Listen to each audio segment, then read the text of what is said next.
Бул жерде Садыр Нурожевич кыскача маалымат айта кетсек, бул пенсионердин 3 жыл стажы бар пенсионердин мисалы 714 сом пенсия болгон 20-жылы. 20-жылы көбөйгөндөн кийин 1014 сом болгон пенсиясы.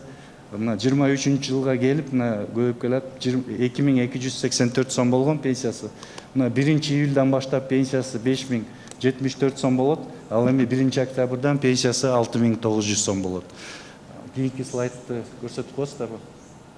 Мына бул жерде стажы толук, бирок камсыздандыруу төлөмдөрүн азыраак төлөп жүргөн кишинин пенсиясы 7080 сом болсо, 1 январь 20-жылга пенсиясы 3 жылдын ичинде көтөрүп атып пенсиясы мына 1-октябрга 15013 сом болот пенсиясы. 7000ден 15000 сомго чейин жетти, 2 эсе көтөрүлдү пенсиясы.